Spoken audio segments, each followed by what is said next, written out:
Hello, welcome back to my channel. Welcome to my very first reading vlog. In this vlog, I will be reading The Secret History by Donna Tartt. The reason why I'm doing a reading vlog is because, first of all, I love watching other people's reading vlogs. I love seeing how people fit reading into their lives. I find that very interesting. And it's especially great if the book that is being read is on my TBR and it's one of those intimidating books that's been on my TBR for a while, because then I can see someone else read it and be hopefully excited by their reactions and see if I finally want to pick that book up. Or if it's a book that I've already read and I have strong emotions about, it's fun to see how other people react to what's happening in that book. And I feel like The Secret History fits both of those categories. If you've never read this book, I'm sure you've heard about it. It's very popular. People adore this book. It's on a lot of people's TBR lists, and it's a pretty big book. It's more than 500 pages long. So if you're planning to read this one day, or if you're curious about this book, hopefully this vlog will give you an insight into what it is like reading this book. So the book is about this young man whose name is Richard. He is from a poor and abusive family in California, and he moves to New England to sort of get away from his life, and he joins a group of rich, entitled, snooty, snobby, classics students. Stuff happens. The very first page, the prologue of the book talks about one of those students being killed by the rest of the group. So you already get spoiled about the murder that's happening in the book. Yeah, that is all. If you're wondering why I have tabs in this book, it's because I've already read it. It's just I forgot to do an introductory video for the vlog. So I filmed the vlog, now I'm doing this, and after you see the clips of me reading the book, you will come back to me and I will tell you my thoughts on this book.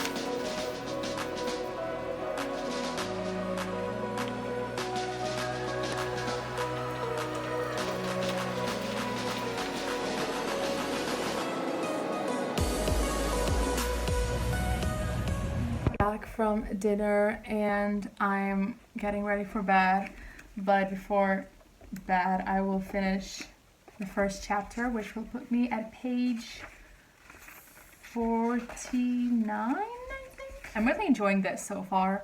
I'm definitely like remembering the style of Donna Tartt from Goldfinch. It's very similar, like the way she writes is very similar, but I am definitely enjoying this story much more. So the prologue starts and we get the name of a boy who died, and it says, "We had meant to hide the body, and like the four of us met him that night on that mountaintop." So like we already get this like clue from the author about who will die, and there are 4 people are involved, including our lead character.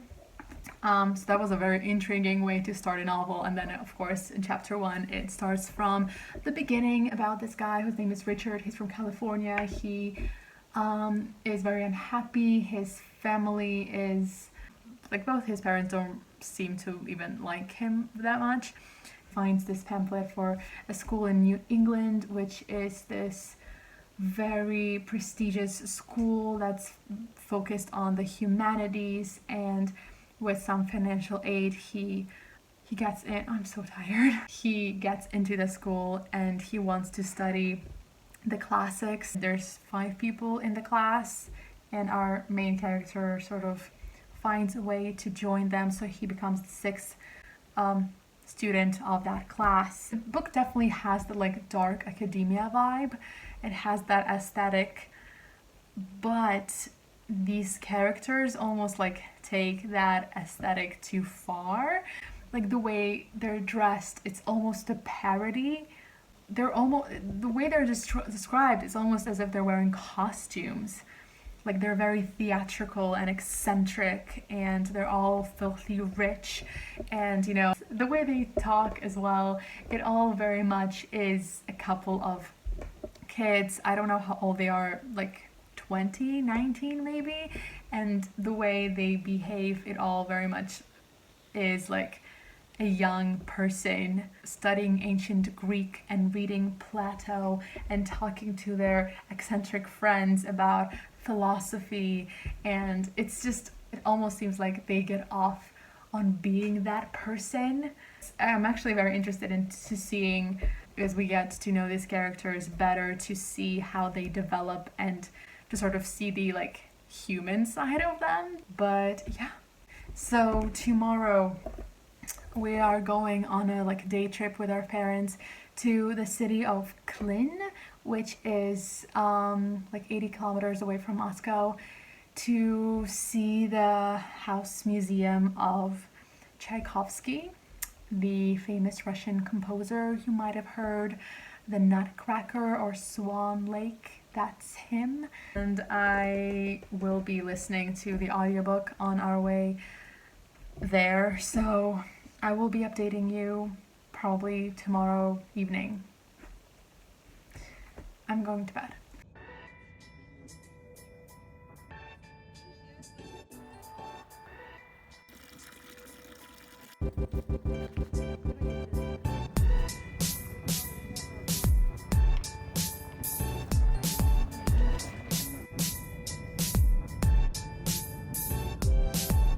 Hello, I have not updated you in a while. Yesterday we did our little trip. The museum was closed, so we didn't see the museum, but we ended up seeing a different town that's close to Moscow. We had lunch, and by the time we got back, we were so tired. I took the longest nap. I had a headache from the sun. I wasn't even in the sun that much, but I'm very sensitive to the sun. I don't know, I get these headaches, and sometimes I feel nauseous after being in the sun. So that happened, and then there was a rainstorm, and I was reading yesterday. I was just not feeling well enough to talk to you. And today, it's almost 4 p.m. at this point, and I was busy all day running errands and stuff, so I have not been reading today, but I'm going to do that now. I am currently on page 209. I'm really enjoying this book. It's so interesting. As I said, we already know who is going to be killed, and this reveal gives you a very straight path towards that end. Like, there's so many things explained already, and I can definitely see how, oh, this information makes so much sense, and I can definitely see how this will bring us to the murder. And because it's not even, well, I'm close to like the middle of the book, but there's still so much of the book, I have this feeling that we're going to get a lot of twists and turns, because it cannot be this straightforward and that easy. I'm really enjoying the way it's written. I'm enjoying the characters. I've chosen my favorite of the group, which is Henry, but the way it is written, I definitely see how I'm supposed to choose him as a favorite. So maybe there will be a twist with that. I don't know. I was trying to think what these characters were reminding me of, and I read a book 2 years ago that's called Social Creatures, I think. I'm gonna put the title over here. And it follows a a girl who is struggling financially, and she gets hired as a tutor to this very rich young girl who is a socialite in New York. It's very much like dark Gossip Girl vibes. And the way she's described is very similar to how these characters are, in the sense that, like, leading this very rich and extravagant lifestyle while also quoting the classics. Like, I remember in that book she loved the French classics, and she would always be quoting these giant sections or poems or something. And this is similar but a little different. They're not so much about the partying and not so much about the drugs. Well, there is some, but they are very much like lounging around and quoting the Greeks. And another thing that connects sort of this type of character is they usually don't have a lot of motivation. Like, they're not working towards anything. None of them, like it said, that they don't read the news, they don't care about the world outside of their little bubble. They have no aspirations as to, finding a job, and like it's all pointless. And so they kind of dwell in that bubble of philosophy and pleasure and the riches. I don't know. It just reminded me of that. I am excited about continuing with Secret History. I'm going back and forth with the audiobook. I have stuff to do around the house today, a lot of cleaning, so I will definitely be listening to the audiobook. The audiobook, by the way, is narrated by Donna Tartt, which is awesome. I've not been good at vlogging today or yesterday, but I'll do better, I promise.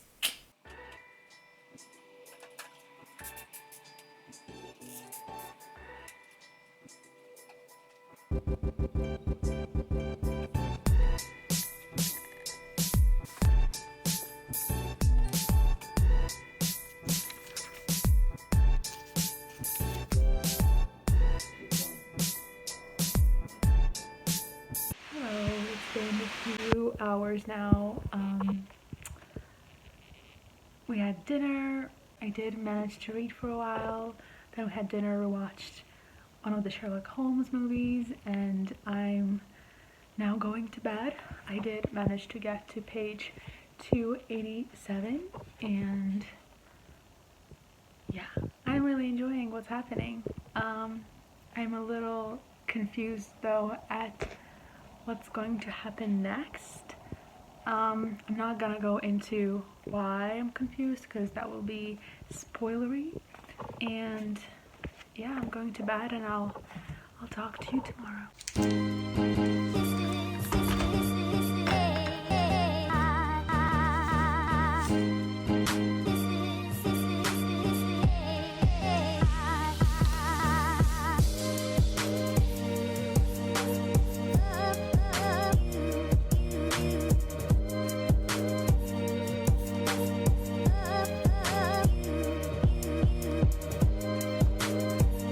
Good morning.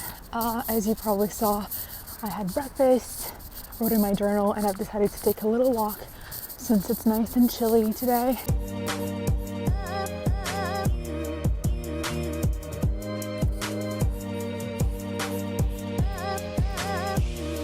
Now 7:30 p.m.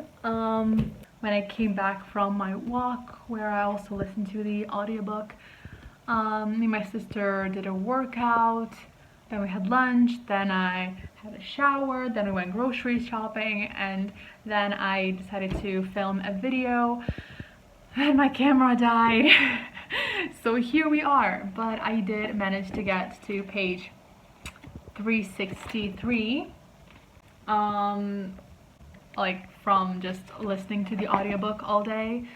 I hope to get to page 430 today, because then it will only leave me 100 pages to finish off tomorrow. And yeah, that's the plan.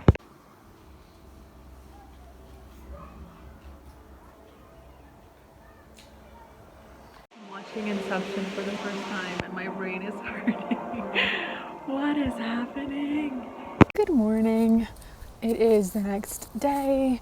I didn't end up reading a lot after finishing the movie because I was thinking about Inception so much.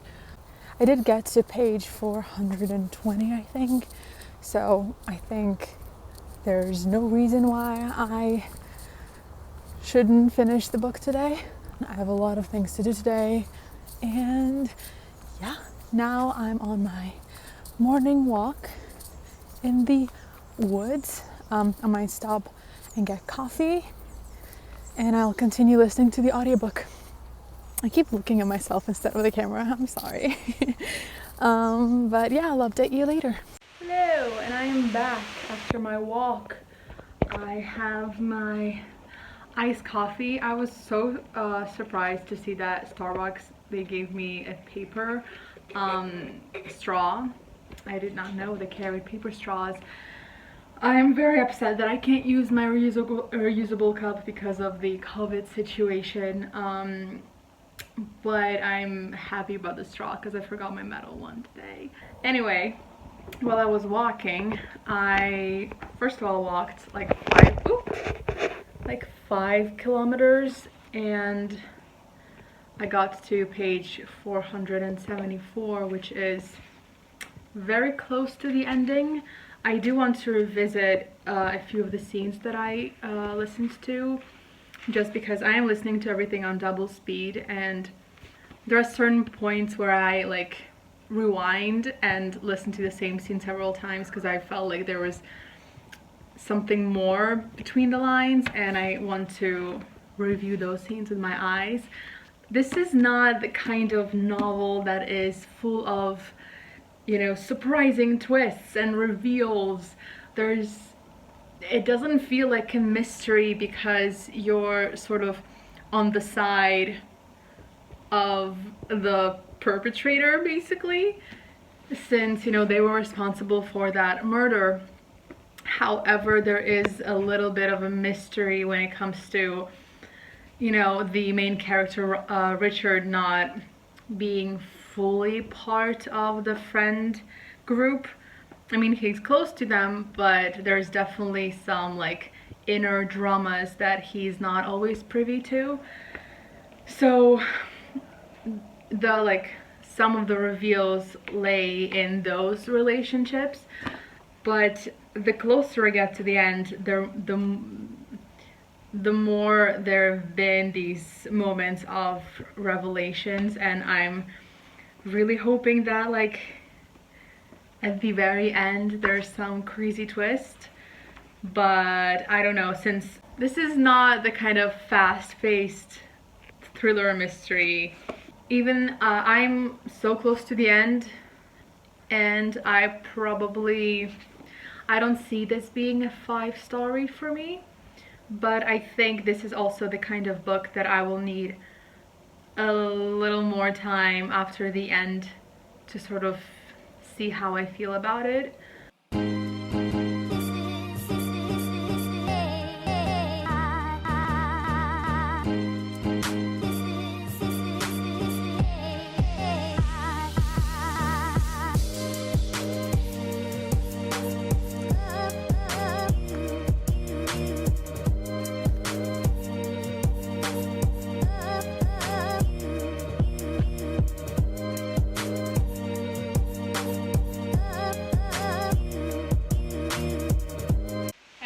Back.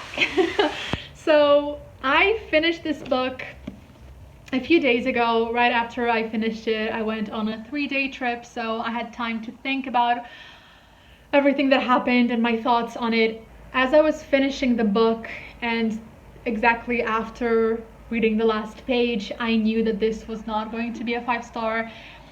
This book did not elicit the kind of emotions that I see other people on Goodreads expressing.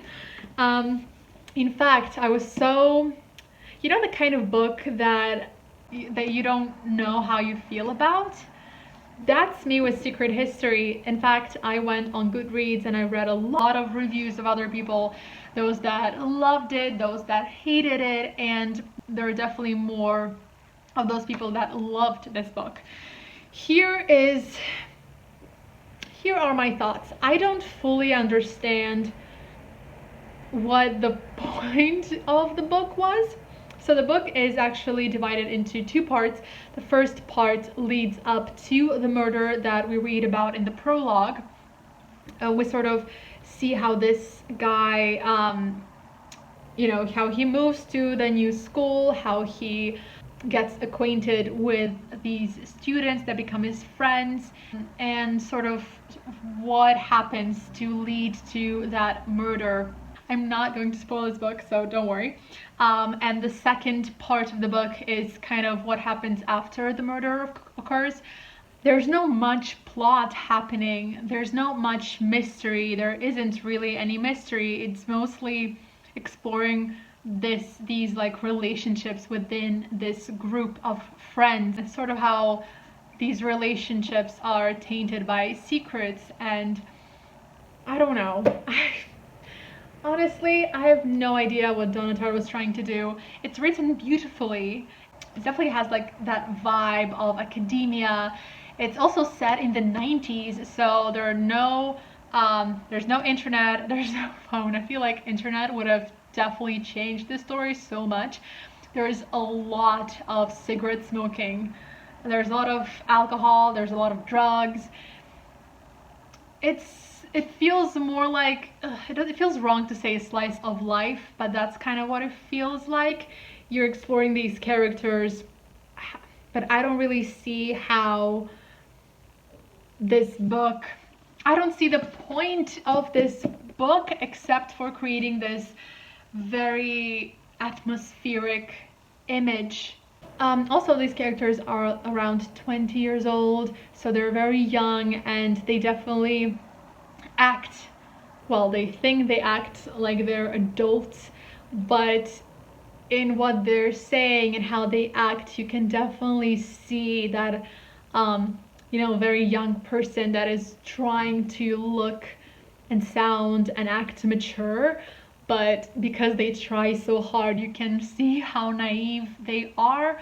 You can definitely see how like vulnerable they are to anyone who is willing to see them and treat them as if they are special and unique. That role is fulfilled by the classics teacher. I was actually very little surprised at any point. I was very surprised in the end when like the big thing happens, but then again, it wasn't that, like, I don't know, it was not that memorable. None of the characters are likable. They sort of play with the rules of morality. I keep seeing again and again how people are saying that the emotions that this book made them feel are impossible to describe, and that they're overwhelmed with all these emotions and they want to read it again and again, and then you can't stop reading it. I'm just not feeling the emotions is what I'm trying to tell you. And I don't know if it's just me, maybe, but this book did not elicit crazy emotions. This is not my favorite book. I did enjoy reading it. I did enjoy the atmosphere of it, but as I said, I didn't understand the point that this book was trying to make. So it was a little hard to enjoy it in the way that I was probably supposed to enjoy it. Anyway, so this is me. I initially gave it 4 stars, but I think my actual rating is 3.5, 3.7, because as I said, this did not make me feel much, but I did really enjoy the way it was written, and I did really enjoy the atmosphere of it, so that makes it almost a 4. It looks so like battered because I bought it secondhand when I lived in New York, and I've had it for years, and I was just so intimidated to actually read it, and I finally did. And it's not my favorite book. Anyway, thank you so much for watching this video. I'm definitely planning other reading vlogs. If you have any ideas for me, please let me know. Also, have you read Secret History? Do you love it? Did you hate it? Did you understand what the point of the book was? Can you please tell me? I would love to have a discussion in the comments below. And also, if you have any recommendations for me, please send them my way. Anyway, thank you so much for watching, and I will see you in my next video.